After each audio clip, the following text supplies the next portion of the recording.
What you're seeing here is all of the characters from the Nickelodeon television series CatDog, which aired from 1998 all the way through to 2005, which was 20 years ago. In honor of that, we're gonna go through the entire character selection and examine these particular characters. So stick around, because we're gonna be looking at those characters right about now. Hope you're gonna like it.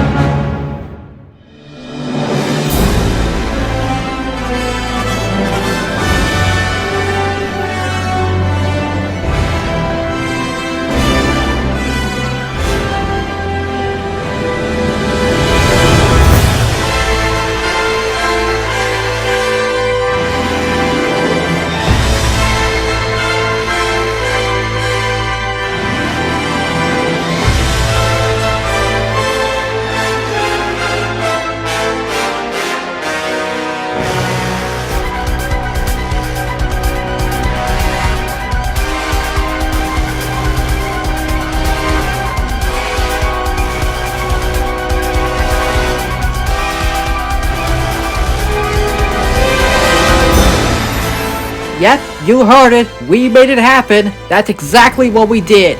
These are CatDog's parents, which comprise of a frog who is a father and a mother who is a Sasquatch, not a Bigfoot.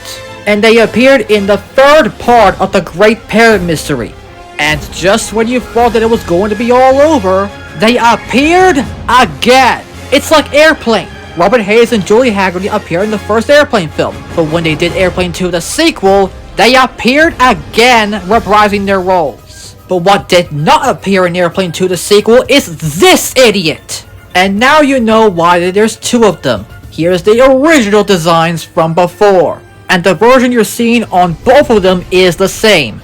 We'll get to that. First, here's the mother, who is a Sasquatch, not a Bigfoot. And she is voiced by Jane Krakowski. Yep, I finally know the name, not Jane What's-Her-Face or whatever. Wanna know why? Just listen. We found you when you were just a little baby CatDog, right out on that ledge. Well, dear, we really don't know. And we've been searching all over the world for you boys ever since. And let's not forget the one thing she said that gives Star Wars a run for its money. Yeah, take that, episodes 1, 3, and 5. And she's being described as a teal Sasquatch with cyan hair, reddish brown lips, and a gray fate. The version you saw here had a grayish cyan lips or whatever, and it's exactly the same as its original design. And then we get to the Frog Father, who for some reason was voiced by Billy Bob Thornton. Yes, the same guy from Sling Blade. Some folks call it a sling blade, I call it a Kaiser blade. Just down there long wood handle, kinda like an axe handle. And also an alcoholic Santa. And I do have a montage of clips that showcase this character's voice. Well, actually, two of them are mine. Oh, so I suppose you're too grown up now to give your old man a hug, huh? Nothing gets past you, does it, genius? Heck, we don't know where your mother came from either, but that doesn't matter because she's your mother and you're our boys. Hang on, baby cakes! Terrific! Break out the tissues. This is gonna be a wet one. This is who he is described as. A frog with a big nose, and of course Cat takes after his side of it. That's basically it. The version that you saw here is the same as the original. And let's not forget, he has a green skin. There's another character in a certain franchise that also has a green skin. I guess he might have been Wicked.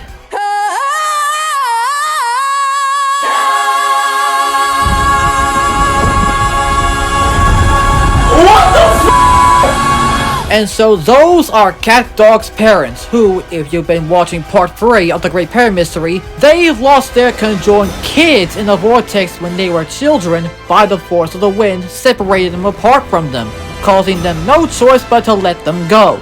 Years later, they finally returned with their long-lost kids and telling them the story of how it all happened, which is basically the events of what actually happened in the flashbacks. And then they appeared again just like Airplane 2. And that's everything that we got for this one because CatDog's parents have now been examined, finally for real.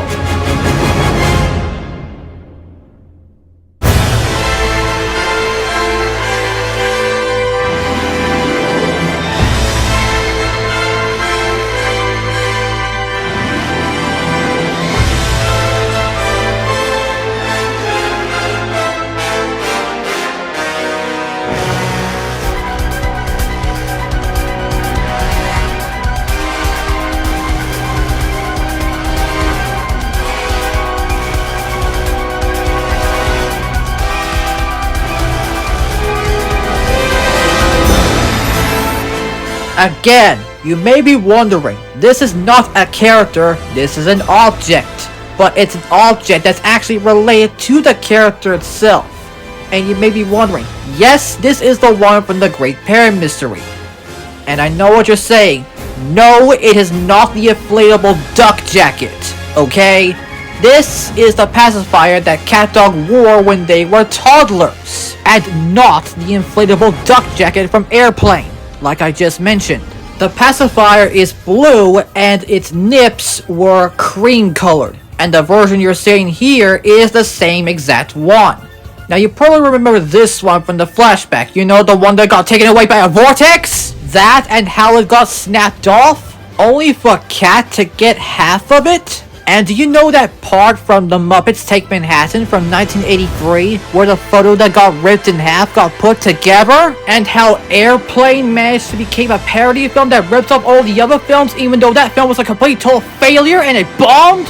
With a rating that is not targeted to children at all, and had a poster that's completely misleading, along with a trailer that's also misleading, and had a sequel that's actually really fucking good? And then it got spun off into 3 Naked Gun films that were terrible, only for the 4th one to actually be good? I blame Kentucky Fried, even though that film came out the same year as Star Wars Episode 4: A New Hope, and that it was a film filled with sketches, and a poster that may give people nightmares just like Airplane. Well, in the style of those films, they literally decided to put the pacifier back together. Again, I blame Kentucky Fried. And just when you thought it could get emotional, Cat literally breaks down into tears. Terrific! Break out the tissues. This is gonna be a wet one. You see that face right there?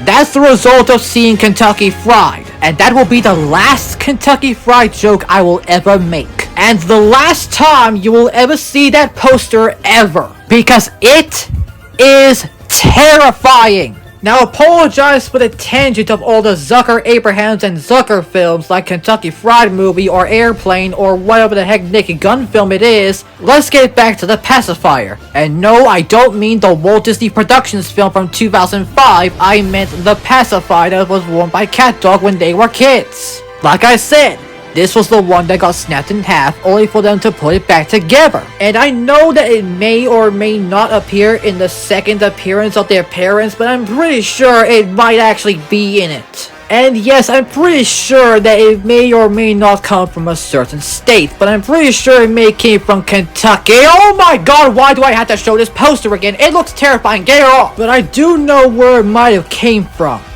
A wicked state.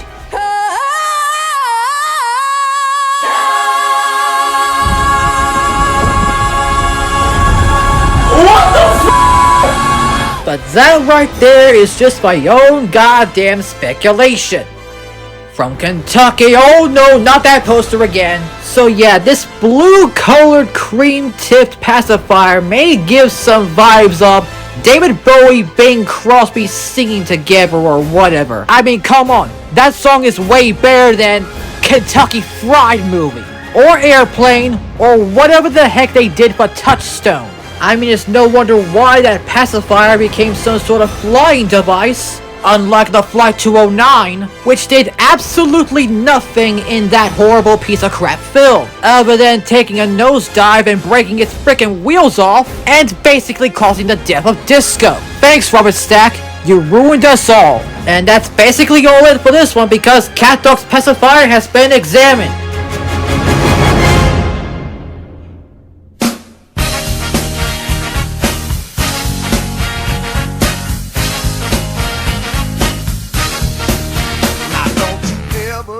And now we come to Pete, who for whatever reason is voiced by the series creator, Peter Hannon. Yeah, I'm not kidding. A character that's voiced by the creator. Well, that's a bit weird. I just thought that the Zucker, Abrahams, and Zucker team would have voiced the character. Particularly, David Zucker.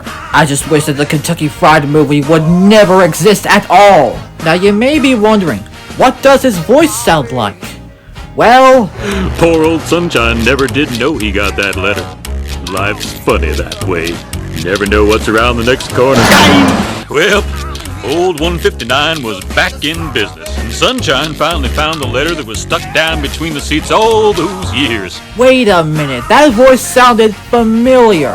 One fine day with a woof and a purr, a baby was born in a cozy little store. No blue-butted, no three-eyed frog, just a feline canine little cat dog. Cat dog, cat dog. Alone in the world with a little cat dog. Yep, that's right. That one right there is the theme music. So that means Pete did the theme music. Surely you can't be serious. I am serious. And don't call me An expert on all things CatDog. Also, fuck you, Leslie Nielsen. You are an idiotic bitch. This is who he is described as. A polecat with few teeth and a goatee, wearing blue overalls and a black hat. As he gets hit by Old 159 several times, he wears bandages and wears more throughout it. And thank God we have a summary of that character. In the Ballad of Old 159, which is one of the episodes from the 4th season that was presumed lost until it got found on some home media releases, he does a narration of the events about the garbage truck, from Dog's first chase all the way to its victory at the trash collecting contest. Well, allow me to add on to that summary. Pete literally brings in a ticket for Sunshine to go to clown school, to which he then confronts him and trashes him, because in Sunshine's own words, he never told him. You mean you knew about this the whole time and didn't tell me? Hey, wait. Hey, well, I'm just the narrator. I can't be held responsible. Well, I guess we didn't know why he got so mad. Maybe it's because he saw Airplane. And yes, he does appear at the very end while the garbage truck is driving away. Look at that, go dog, go. Ain't no cat gonna tell me. No, chasing that truck up and down the line. It'll always be the same with Old 159. I gotta find another line of work. Coincidence? Yeah, I think he's really wicked when that happened.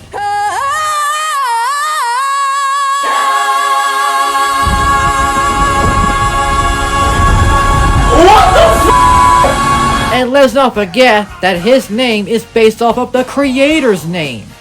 Well, surely you can't be serious. I am serious. And don't call me Shirley. And did I forget to mention that the version that you're seeing here is exactly the same, although it has a bowler hat. Here's the original design, and here's the current design. Don't you threaten me with that Kentucky Fried bullcrap. I will kill you. And I'm pretty sure that that episode might be the only time you ever see him because he never appeared anywhere else. But he will appear again, and that's all it for this one because Pete, or Petey as I would call him, has been examined, thank God. Hold on.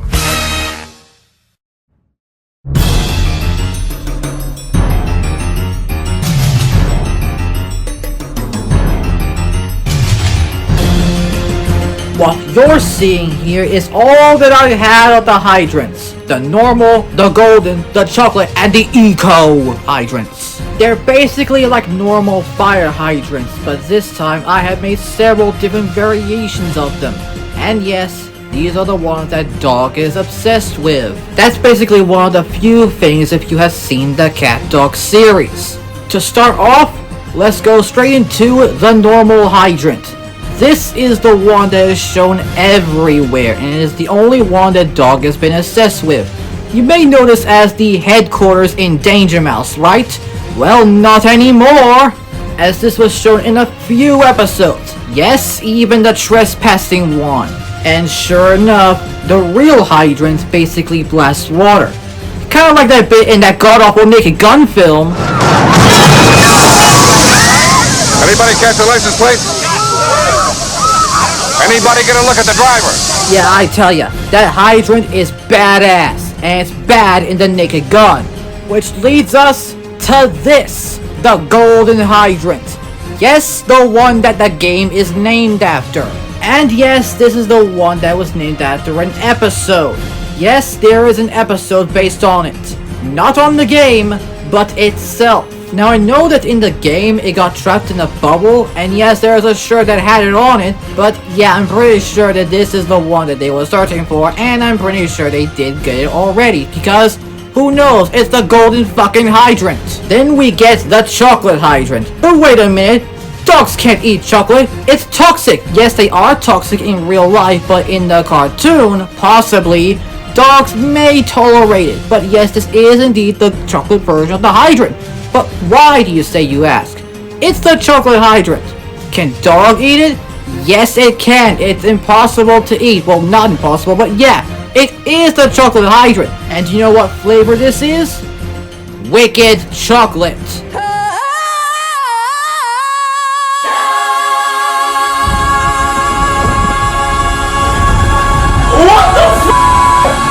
And last, there is the Eco Hydrant. This one was made by scientists.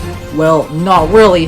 Especially if you're Leslie fucking Nielsen. Haven't seen anything like this since the Anita Brand concert. But really, it's basically an economical, scientific hydrant after all. But dog might like it. And so those are the hydrants that you're seeing here. The version that you saw on all of them is the same as the normal one. But I'm telling you this. These hydrants are 100% accurate. Well, kind of accurate, but still are. And sure enough, that's basically all of them right there, right now, because the hydrants have now been 100% examined.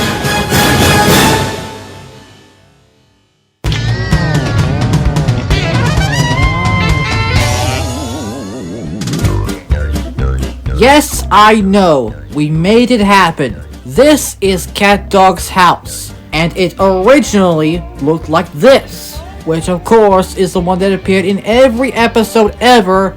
Yes, even the fetch short.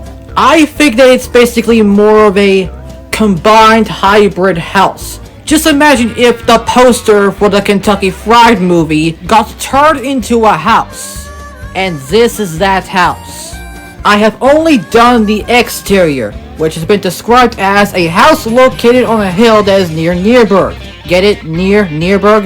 It is a house that looks like a bone and a fish next together. The chimney is located behind the bone, and there are 2 windows in the fish. And the balcony from CatDog's bedroom is located in the bone part in the 2nd story. See what I mean? This is what happens when you take the original poster for the Kentucky Fried movie and turn it into this. Now, I have not done the interiors yet, but I do know that I have done the couch, and I have done the rug, and the bed. But this is what the interior looks like originally. The version that you saw of the house is exactly the same, even down to everything else. The dangly parts here are basically hanging from the fin part of the fish section, while the hydrant is there and it's in the original actual form, whereas the trash can, table, and the umbrella are basically in the same form. And yes, there's the TV antennas. And of course, there's the stairs, the door, and the roof on the top of the door, because let's face it, the steps lead the way to, of course, the house itself. And I mean, if you remember that, all roads lead to the wizard. Am I quoting on that, or am I just being wicked? Because if you're looking at it, yes, the house is wicked.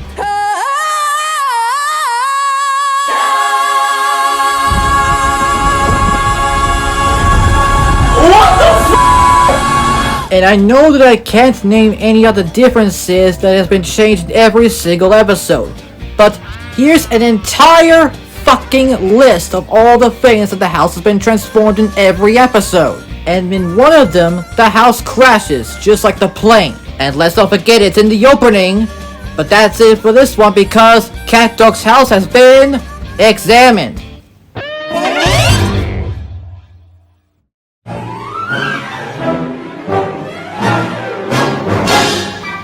This is the apron that was worn by Cat in some occurrences, depending on which episode of the series that you watch. Now, this is the one that is shown in the 2nd season episode, but I can't underspecify when. In fact, this is the one that you probably already know from that infamous scene in that war episode.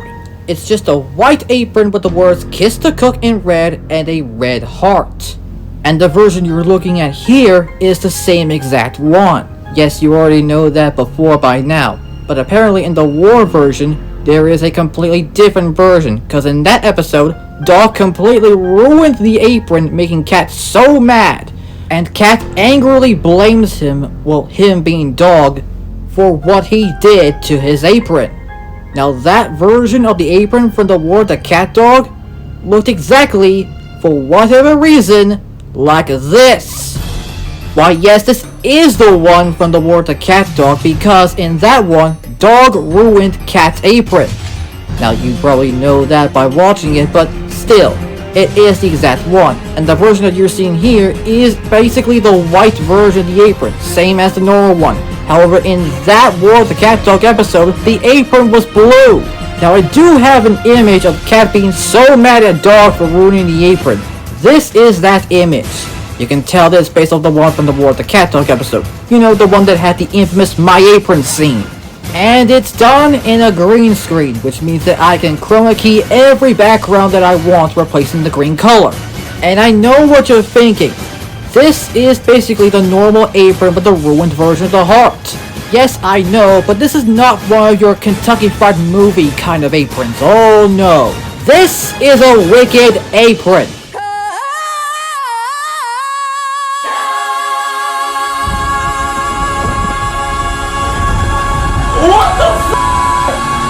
It seems like that apron just couldn't even catch a break. It crashed just like the Flight 209. And it's all Dog's fault for him to blame for ruining Cat's apron. And now we're back to the normal apron after what Dog did to Cat's other apron. I mean, come on. They're just here for the snacks. That's all. Even the fucking core. I mean, just look at Cat's face over there. That's awesome. I guess that's the face he makes when he gets a smaller toy car from a gift shop. But I guess that's basically a joke coming from the Zucker Abrahams and Zucker bin. And that's the end of dealing with this apron because, well, get this, it's just been examined. But both of them.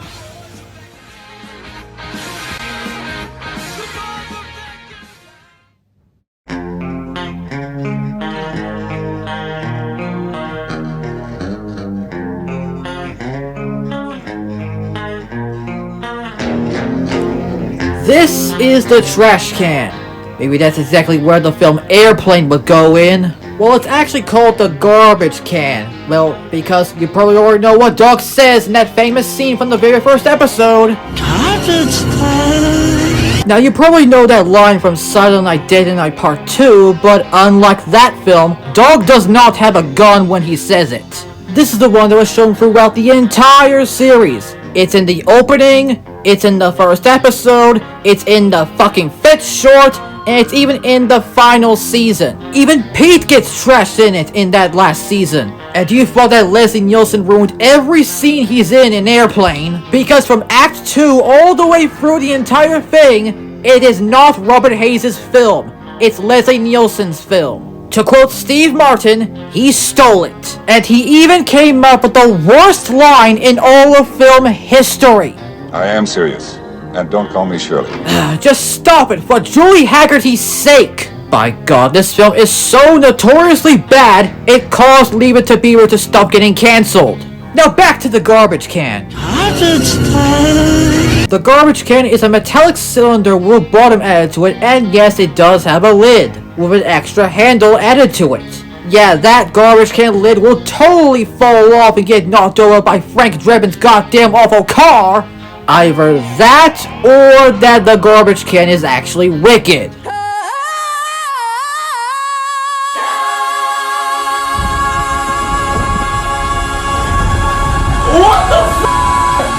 So that's basically how the garbage can looks. And I hope to God I will be saying garbage door every time when I see it. Do you think this is actually good, or is it just some Kentucky Fried nonsense? Well, that's all it for this metallic thing, because the garbage can, garbage door, has been examined.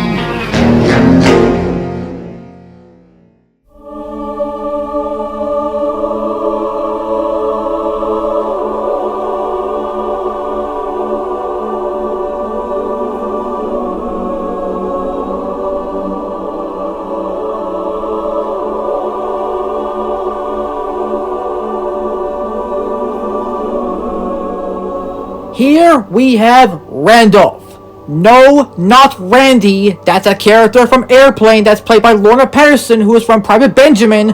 I'm talking about Randolph Grant, named after Cary Grant. And no, I don't mean Cary Elwes, the guy from Twister, Saw, Princess Bride, and Hot Shots. That guy is awesome even in Twister.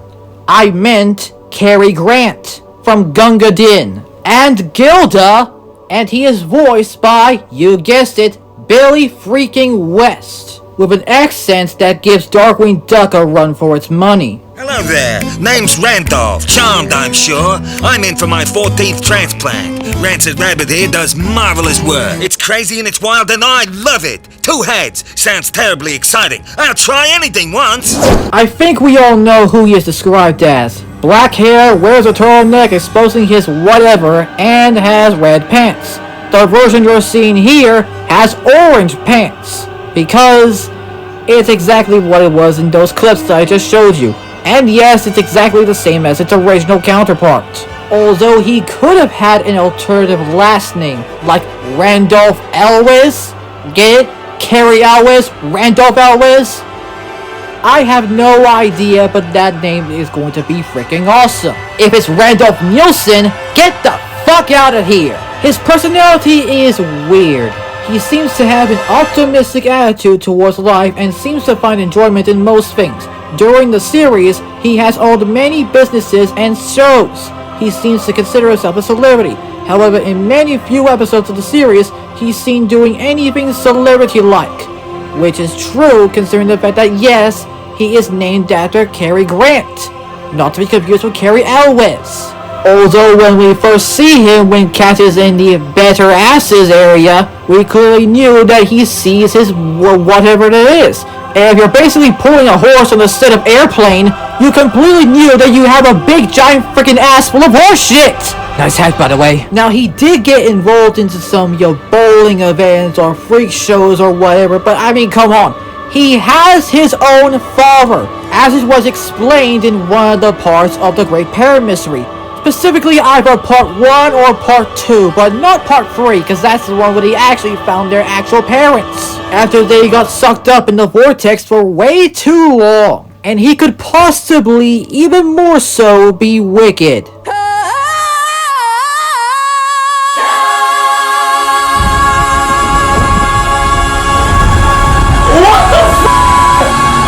And yes, I do know that there are some theories that he may have been developed throughout the years, and most of which include him being related to CatDog, and that people might have seemed to think that he looks ridiculously similar to the coloring of the main character, although it has not been confirmed whether he is related to the main character throughout, but he seems to be there for them. Well, I guess that's why Cat almost got dragged out of the bottom store. Cat, what are you doing? My mind is made up. I'm going to do it. No ifs, ands, or but. I want this more than life itself. I have to. No. And that's basically it right now, because Randolph Grant, not to be confused with Randy, not to be confused with Cary Grant, and not to be confused with Cary Elwes, has been examined.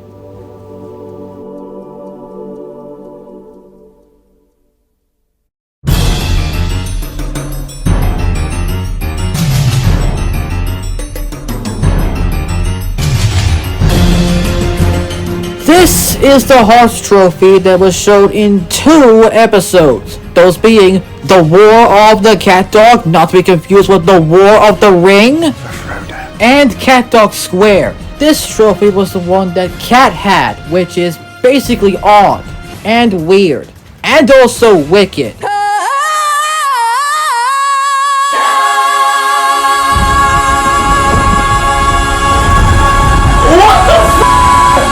Now, the version you saw here was the one that was depicted in CatDog Square, hence the image of the CatDog character with the trophy. But in the War of the CatDog, again, not to be confused with the War of the Ring, there is a version of the Heart Trophy that's actually broken in half. Now, as you can see, this is the one that was depicted in the War of the CatDog. Seriously, again, not to be confused with the War of the Ring from the Return of the Frickin' King.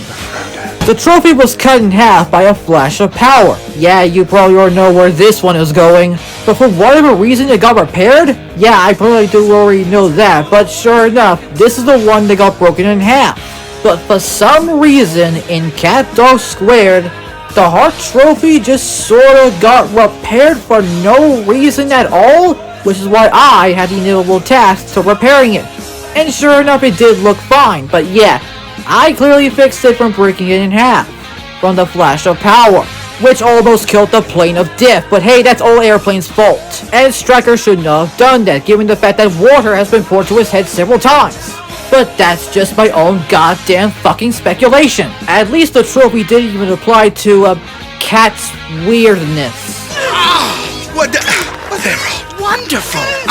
I don't know which one to buy. And that is it. The heart trophy from whatever episode it is from has been examined.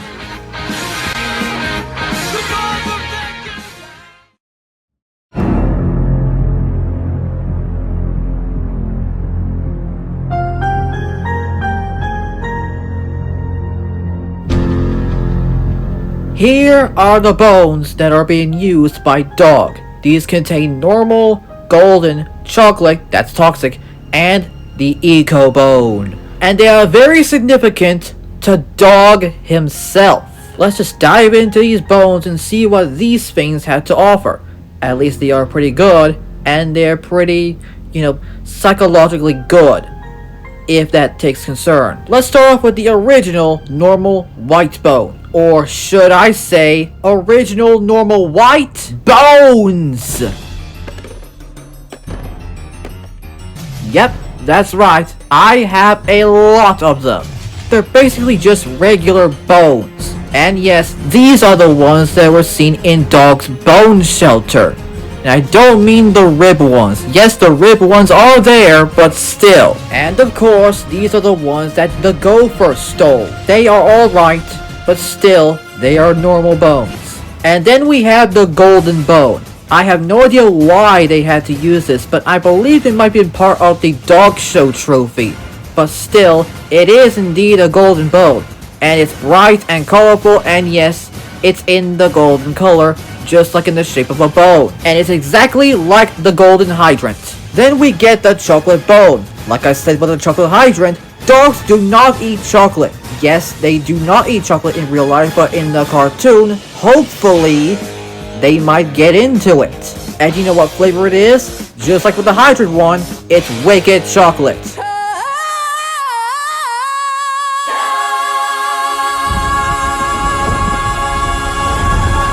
What the f***? And last, we got the Eco Bone.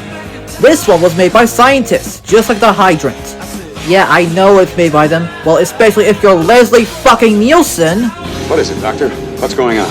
I'm not sure. I haven't seen anything like this since you need a Brad costume. Let's hope that we call this a scientific eco-bone, if you will. Cause that's all that there ever is, cause it's made by scientists. And these are the bones right here. Sorry, I do not have the fish bone. You might have to watch Airplane for that. Or don't. And that's it for this one because the bones have been examined.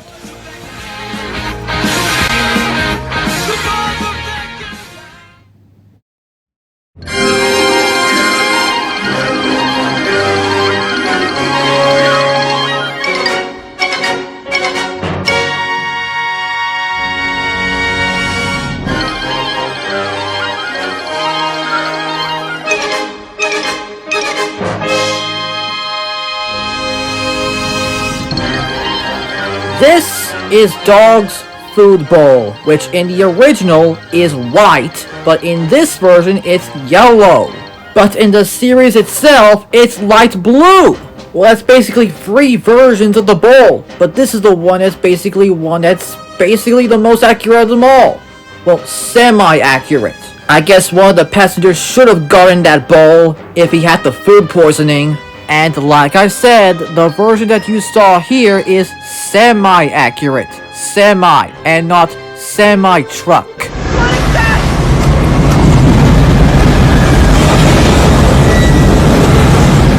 What is that?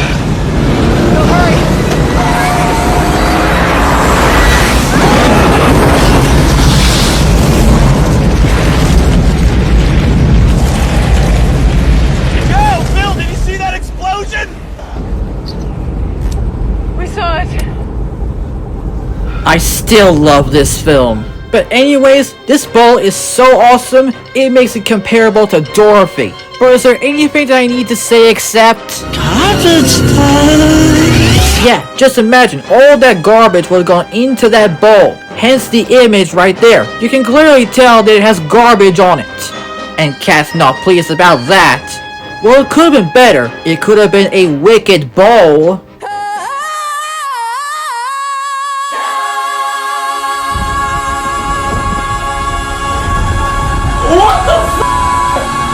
Yeah, you can tell that this could have been a bowl like that. Just imagine. The bones, the garbage, the everything. It could have been inside that bowl.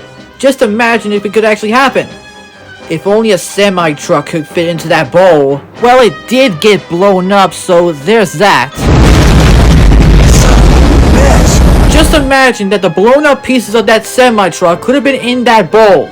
Or better yet, they might have put pieces of cat in that bowl. But that's just an act of cannibalism. But would a garbage truck be a substitute for that bowl? I'm pretty sure it might have been. Don't be ridiculous, Cat. I'm in complete control. What would Cat think about this whole situation? I want this more than life itself. I have to... No. Well, that tail will have been going to someone else because, get this, that's all it. The food bowl has been examined.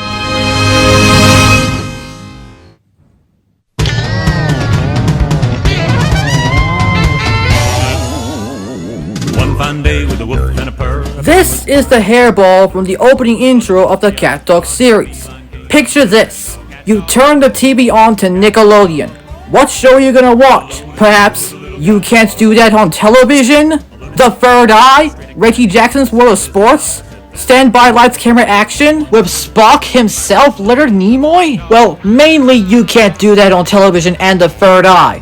But there's one program that you may have not heard of before, and that program is CatDog. Well, this is basically the hairball from the opening. Well, the main opening, that is. As the original opening just features the main character just zooming in and out or whatever the heck that is with the title just fading in. And the original version of the main theme is completely different from the one that we all know.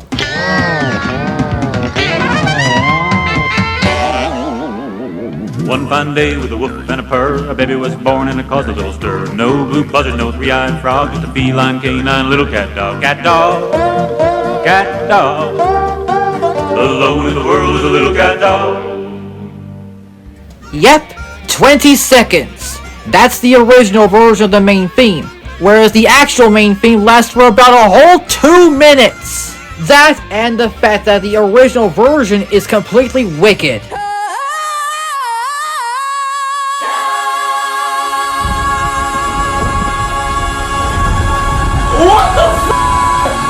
But let's go back to the hairball. This is the one that Dog throws up at Winslow. Yep, that exact one. And what is the cause of all that? Cat licking himself in the arm. Yeah, cause that's how the hairball gets generated. I mean, if a phone can get slimed, or if Sabrina the Teenage Witch can attempt to play piano, or if Les Lie can get You Can't Do That on Television stamped on his face, then an arm can get licked. And did I mention that the version you're seeing here is the same exact one that Dog coughed up? I mean, come on, CatDog would totally get paired up with You Can't Do That on Television. Instead of Airplane. I mean, come on, would you really want Airplane to be paired up with this amazing Nickelodeon series? Even though that title card that you saw on screen is basically on the same level of creepiness as the original poster for Airplane. And did I mention that You Can't Do That on Television is from CTV? It didn't get picked up by Nickelodeon until 1981. And CatDog didn't even air at all until 1998. Just shy away from the 10th anniversary of the ending of You Can't Do That on Television. Also, that title card there is giving me nightmares. Just go back to CatDog and the hairball itself. Thank you. Now, the hairball might have been shown in some episodes of the series, but still, it's actually pretty rare seeing that thing in the series. And CatDog might actually have a breakaway on itself because, let's face it, it's Nickelodeon's commercial break counterpart. I wonder what that break might have looked like. Garbage day. Hold on, Doc. Control yourself. How about a bone or a game of fetch? Garbage time. Let's talk about this. Or that iconic fetch short. Do do you really want to see that fetch short in between You Can't Do That on television? That would have been glorious. But I'm just wasting your time talking enough about Nickelodeon and CatDog itself. Because that's all it is for now, because the hairball from the opening has been examined. Alone in the world is a little cat dog.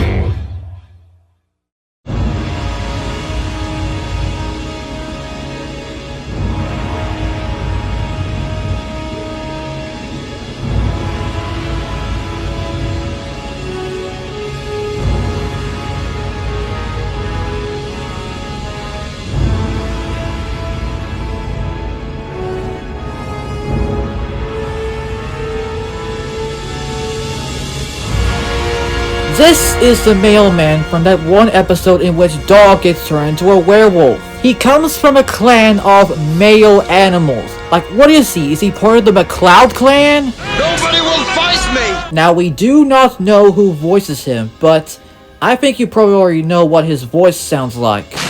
My stupid phone books? Well, I guess that might have been the only thing you've ever seen from it because, yeah, you probably know that voice sounded wicked.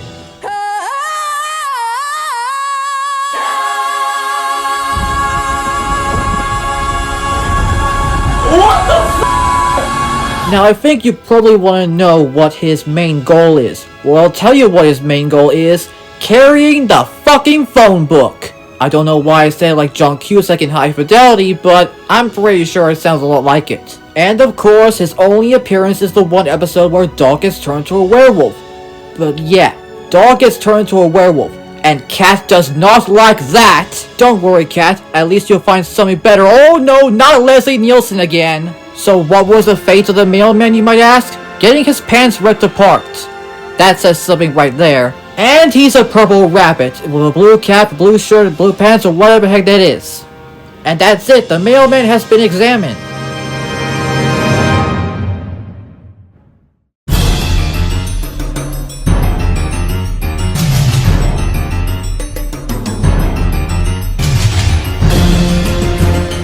This is the beach rat from the one episode where they had to encounter the fleas.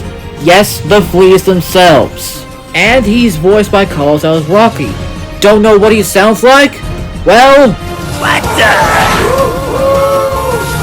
What's all this horse-swangling nonsense? Hey, I'm talking to you, mud-butt! I come down here to get a tan once in a while. You young folks taking over the beaches. It used to be a nice, peaceful place.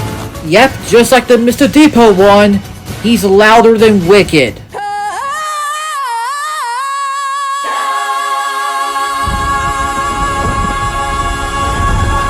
What the f***? We don't have a description for it, but we do have a personality, where he seems to serve a function akin to that of an angry old man, that is chastising anyone who bugs him.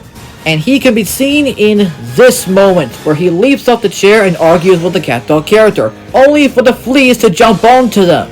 And that is the only time you'll ever see him, because in the next scene, they encounter Rancid Rabbit. And yes, I know, the back scrubbing shot is where we actually see him first. Hey, Cat, how about that bathing beauty over there? Oh, if you set your sights low enough, you're bound to score. Well, it's a good thing that they're in for the money because the Flight 209 doesn't even have any fleas at all. And if Connor McCloud had the fleas, then the final quickening would be exactly the same as it was, but with the fleas. But that's how I would speculate, and that will be it for this one because the rat from the fleas, or whatever the heck that is, it's been examined.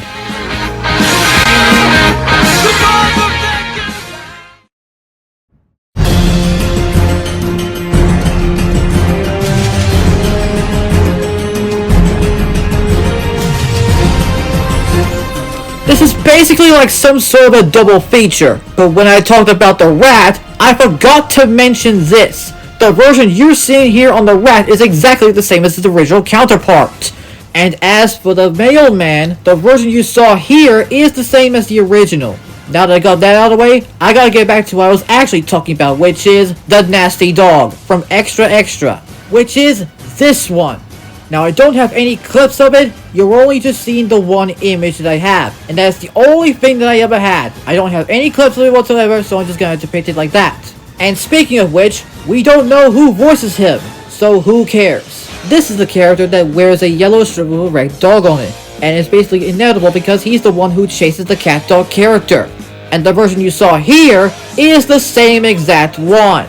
He should have been called Wicked Dog, cause that's how I would prefer it.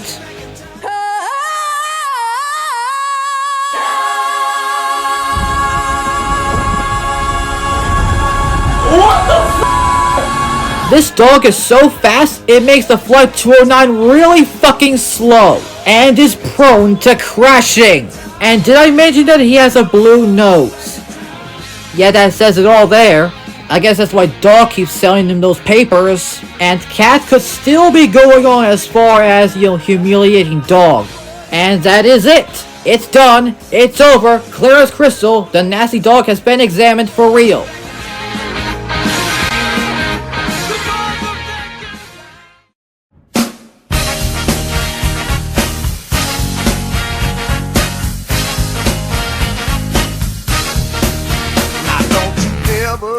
And here we have the pig from that one episode, CatDog Pig. And don't let the title card fool you, because that never, ever, ever, ever happened in the episode, ever. They never get turned into a pig at all. Much like how the poster for Airplane stated that yes, the plane will be in a knot. But when you watch the film, it's not in a knot. This character is voiced by... I'm not gonna say it, I'm gonna let the clips show it to you. Tuna Blintzes? Are you kidding? I mean, you got your tuna, and you Blintzes?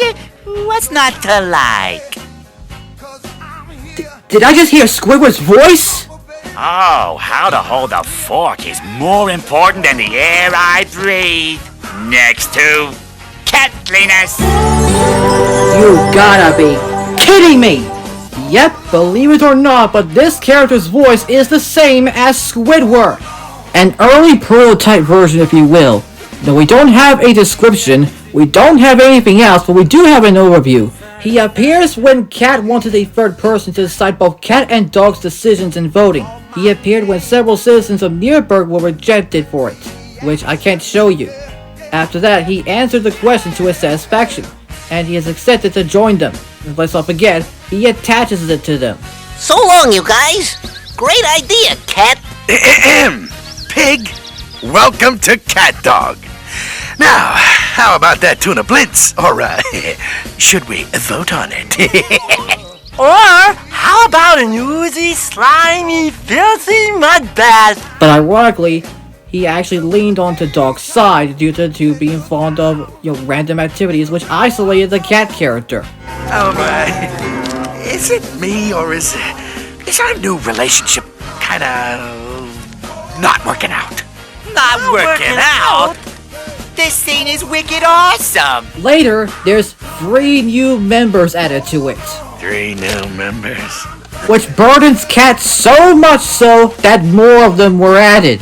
Well, that overview was wicked. Or better yet... wicked awesome!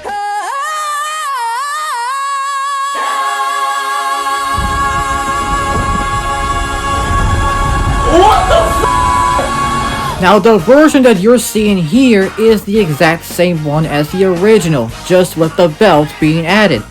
And, by the way, those pink legs there that are below his shorts or whatever, yes, he has them in the original. And when you compare that to the newer one, it's the same exact version. So how come he didn't even show up in later episodes? Yeah, I'm guessing it's a bit of a mystery. A great parrot mystery, if you will. But he did team up with the CatDog character somehow, hence Cat's words. Pig, welcome to CatDog. Now, how about that tuna blintz? Or, should we vote on it? I mean, judging by the fact that he has the same voice as Squidward, it's no wonder why the Kurgan would have used him for whatever reason at all before he got his head chopped off, which sends a huge fucking energy source coming out from his neck, which went into Connor before he completely broke his spirit for some reason in the sequel. And with that, Pig has been examined, and, well, how do I end it? Huh. Oh, this one! Welcome to CatDog.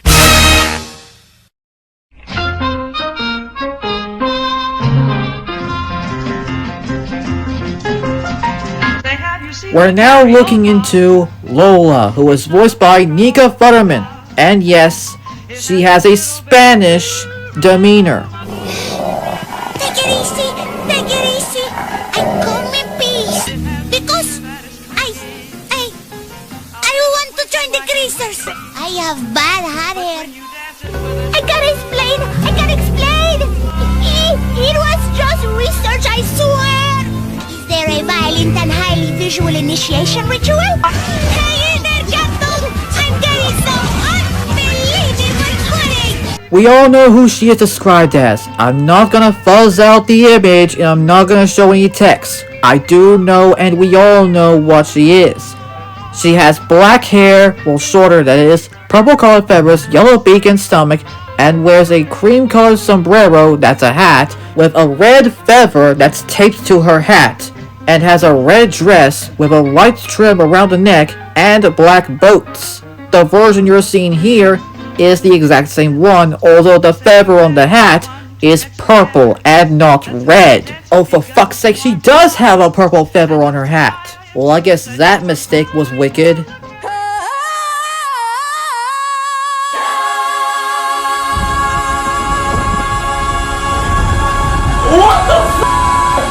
Let's not forget, she's the one that ruined Cat's life. Well, I guess that's a factor for her for no reason at all, because he just wants to be on his own time, and she just basically left it alone for no apparent reason by ruining it. Oh, I feel downright betrayed. Cat, you need to talk to Dog and Pig. You know, share your issues with him. Yeah, that's good. What's her biggest obsession, you may ask? Who does she care about? Dog, because that's exactly what she cared for. Okay, now it's not better anymore. And what is the one thing she says all the time? Well... Unbelievable. Unbelievable. Unbelievable. Unbelievable. You two are unbelievable. That was unbelievable. Yep, the word that is repeatedly said over and over and over again. Maybe because she saw Airplane and knows exactly what went wrong with it. And that film is worse. What with its inflatable sex doll autopilots, Leslie Nielsen, and the plane being unable to wrap itself in a pretzel? Thank goodness for films like Airplane 2 the sequel and Twister for correcting everything. But let's face it, this character is all over the second season and the first season. And yes, she appeared in The Great Parrot Mystery. All 3 parts of it. And not only that, she faced off against the frickin' greasers. What am I kidding? And that's it for this one because, let's face it, Lola has been examined for Christ's sakes. Karaoke!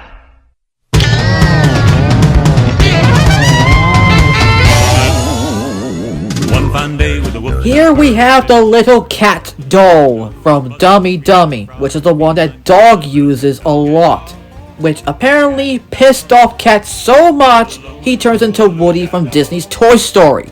Not Legendary's Toy Story, but Disney's Toy Story, which you probably might not know for this infamous scene where the Rocky just blasts out for no reason and Woody just straight up flaps his face like a freaking jerk. Thank God I managed to remake the hell out of that scene back in 2015, because the reason why I had to remake that scene is so I can get this out of here. Speaking of that famous remake, let's take a look at how different the line To Infinity and Beyond was between 1995 and 2015. To infinity and beyond! To Infinity and Beyond! That was better. This is not. Enough Toy Story talk. Let's talk about the doll. This is the doll that Dog uses to piss Cat off. And not only that, he uses it to trick the greasers. Hey! Oh, you! Yes, you! The ugly one! My name is Cat. You know, from CatDog? Hey, boss. La, la, la, la, la. I think that guy's talking to you. I guess that cat doll must have had a wicked situation.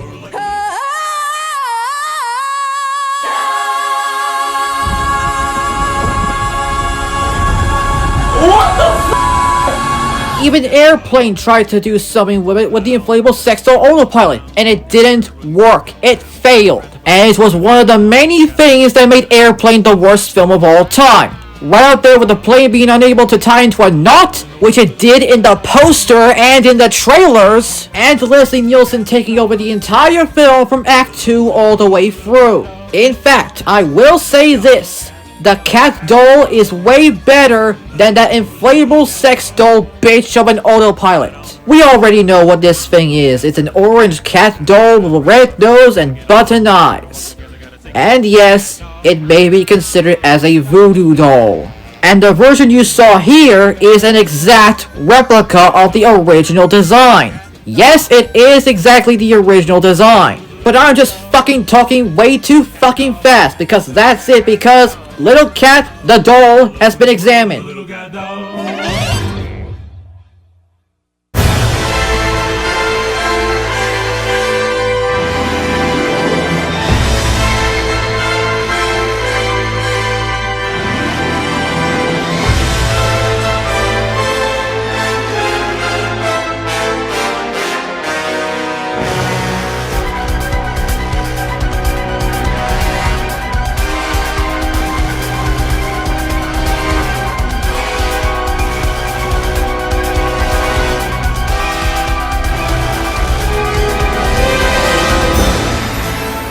Now you may be wondering, you're just redoing the very first one that you did for this thing. Well, yeah, we already did, but this is a toddler version of CatDog, who appeared in part 3 of The Great Parrot Mystery, in a flashback scene that completely tells you exactly where CatDog go to Nierberg, through a freaking vortex. But there is some sort of a second appearance in the Ballad of Old 59. Hence, this footage right here from the exact episode, which explains Dog's obsession with the garbage truck. Which is why we get that famous garbage truck chase from the very first episode, Doggone, which aired on April 4th of 1998. And this scene is way better than the fucking awful, scary looking moving truck chase scene from Disney's Toy Story. Great! I prefer the remake version of that scene that I did way back in 2015, for Christ's sakes. Let's look at the toddler version of Cat. The description of it is exactly the same as normal adult Cat. Yes, you can clearly tell that he is orange and has a red nose. I know exactly what it is, but the version you saw of that is the exact same one as the adult one. So how the heck do I know? I really remember that by looking at the normal cat image. Now I know that this is true, but the adult cat and the toddler cat are basically the same thing. Same color, same exact features, and is always the one that is even, basically. Also, you probably may not know that he is afraid of water, hence this clip where his head got stuck in the vortex. When you look at it now, it's basically assured that you probably might remember this one from the first one that I just did. But who cares? It basically just looks wicked.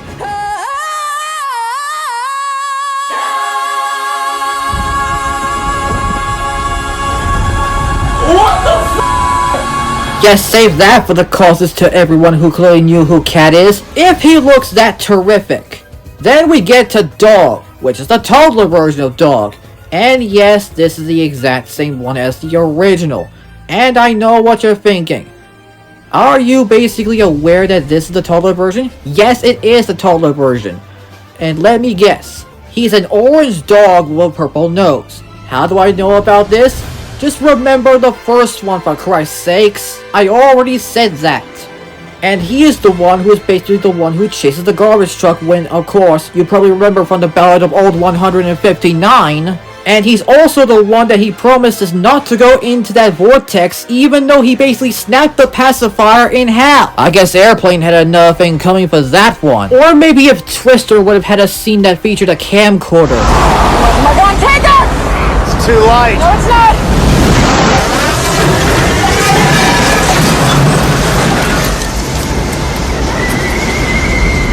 Sure, there's no way that dog could ever survive that thing. I mean, come on. They've been in the series for way more time than ever.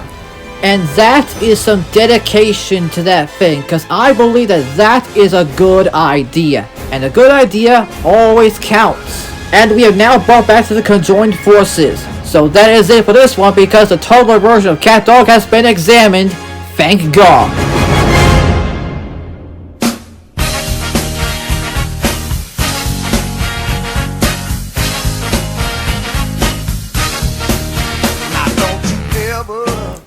This is the garbage truck, which is a mechanical vehicle that was driven by Mr. Sunshine. Hence this clip from the Ballad of Old 159. And you may know this truck from appearing in one scene in particular.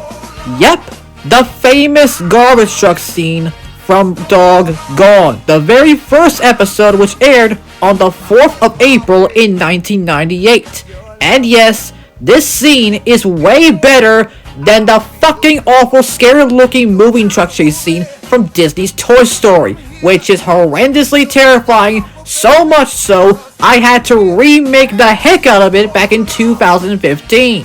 And it even featured the line that was famously used in Silent Night Deadly Night Part 2. How about a bone or a game of fetch?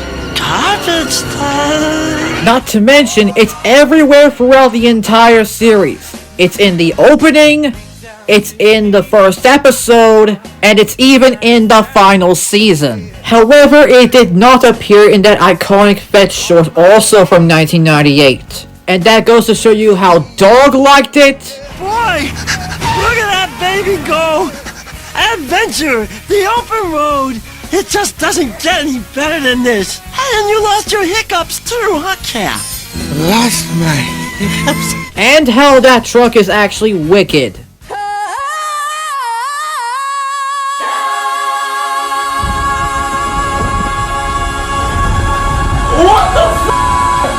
The truck is described as follows: a normal truck with a blue box and black wheels. The license plate reads A113. Hey look, a reference to Disney's Toy Story. Did you get it? Let's just hope that airplane wouldn't even get that Easter egg at all.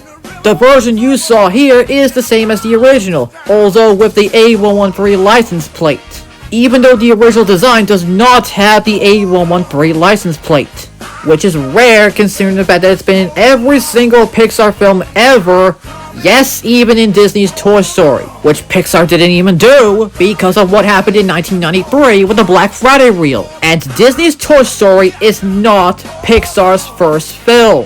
Pixar's actual first film was A Bug's Life, which, yes, came out the exact same year that CatDog premiered, and it is the very first one to feature the Pixar logo. Disney's Toy Story does not. Now let's get back to the garbage truck. This truck is basically the one that is shown everywhere, and is the one that is more recognizable with the series itself. And yes, Dog chases it every single fucking time. Merry Clansmas! The truck is basically notable for storing a whole bunch of dirt and debris and a bunch of compost. Basically what the F5 carried in Twister.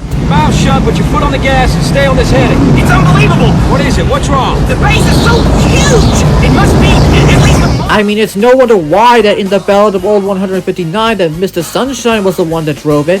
Sure I do, but my real dream is to be a kid's party clown. In fact, I'm expecting a letter of acceptance into Party Clown College this very day. And so with that, the iconic garbage truck has been examined for real.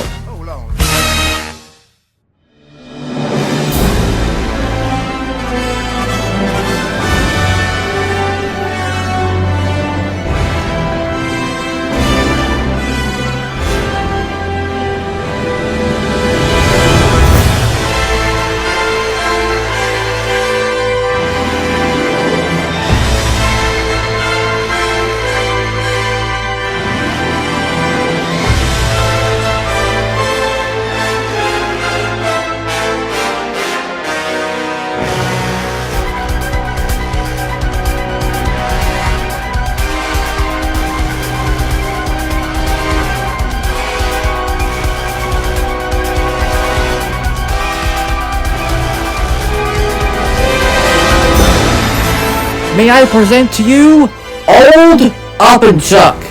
this was the one that took CatDog away when they were kids. Yes, I know, this was the one from part 3 of the Great Parrot Mystery, which was CatDog's answer to Trial of a Time Lord. And it is one of the many feature-length Nickelodeon projects to not get a theatrical release. If it did, it would go up against the re-release of Airplane, which at that time was 20 years older, or the 5th anniversary reissue of Disney's Toy Story. But the less we say about that film, the better we can ignore it. Or the original Chicken Run, which is absolutely fucking amazing! You see, if it is you, then you just might be the answer to our prayers. Just imagine if Chicken Run would have paired up with the Great Parrot Mystery, the feature-length version that is. If that would happen, it would be wonderfully, absolutely wicked.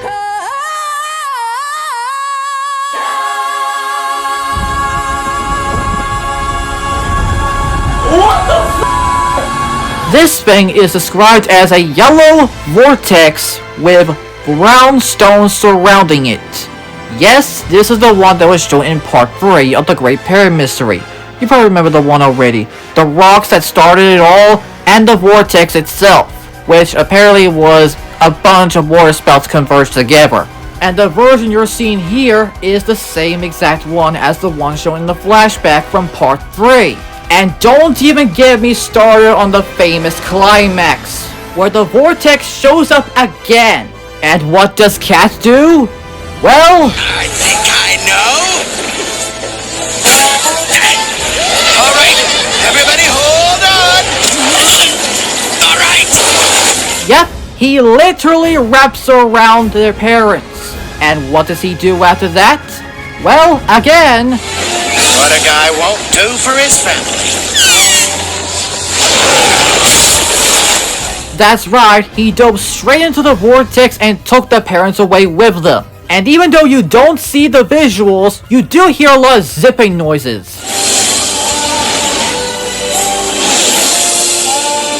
Seriously, why did you just show that instead of whatever was shown in the flashback? Maybe they just saw the ending of Twister and just went, I don't think we can do that.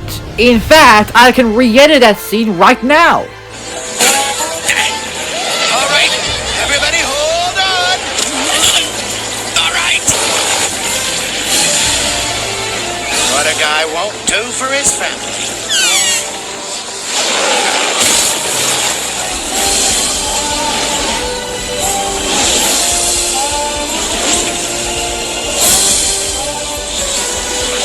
There, now that's more like it. Also, what's with that sea creature that keeps showing up out of nowhere? Does anyone know why? So this is Old Uppenchuck, the one that is shown in the flashback and in the ending of part 3, where Cat just wraps around their parents out of nowhere for no reason at all. I guess that's why they had their final deal with the Greasers after all. Trapped like a family of rats. And that's it for this one, because Old Uppenchuck, seriously, where did that moment come from, has been examined. And that's everything that we have examined so far. Yes, even CatDog's parents and Old Uppenchuck itself. And yes, even the rocks and the vortex, plus everything else including the apron, and the garbage truck, and Little Cat, and the hydrants, and the bones, and the house, and everything else, including the trash can, and the garbage truck, and the hairball, and the heart trophy. And as Cat would say at the ending of part 3 of the Great Parrot Mystery, What a guy won't do for his family. now do you really think we might make some more? Hopefully, but not yet. But as of now, all this stuff has been examined. Period, and don't call me Shirley. Thank goodness. 33 examinations, and I'm out.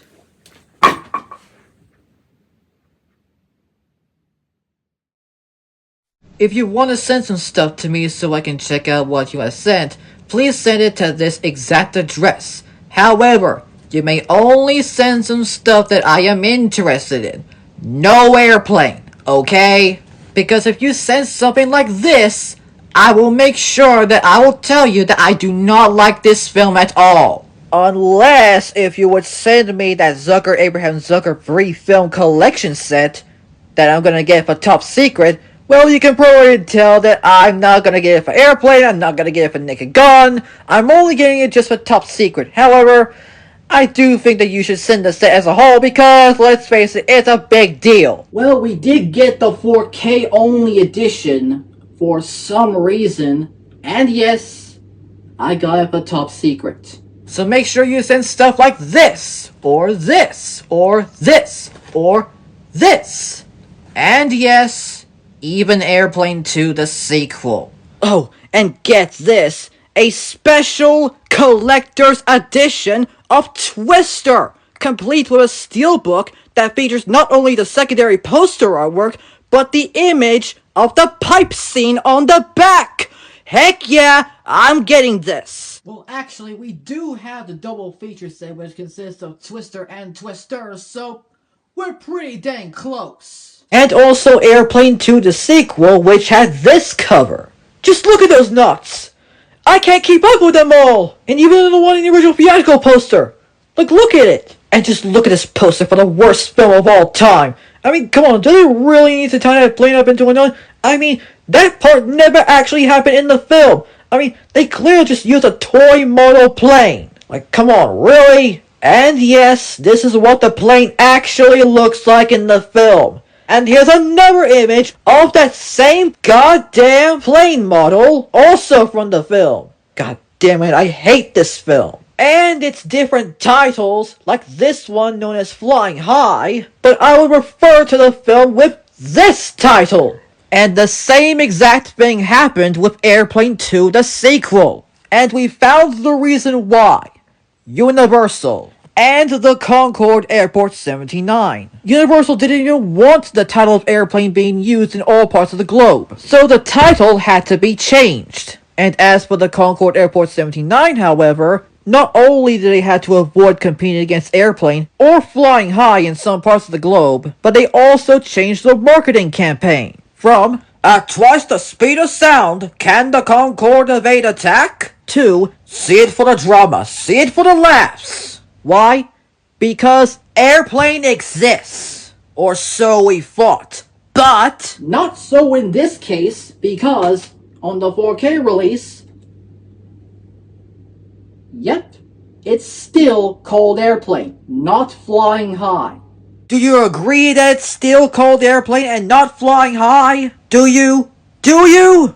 Well, I don't think so, you confusing title-changing nerd. I just hated it so much. So make sure you send in to this address, and I hope to God I will look at them. And in the words of the good old immortal named Connor McLeod, there can be only one.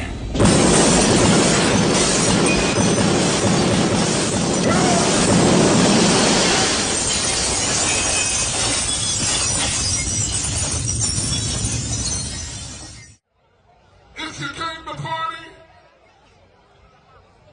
make some noise. If you came to party, make some noise. Airplane just opened the door to Hollywood for us for as long as we wanted it. I mean, it really worked pretty well, and we understood that kind of humor, so we could do that.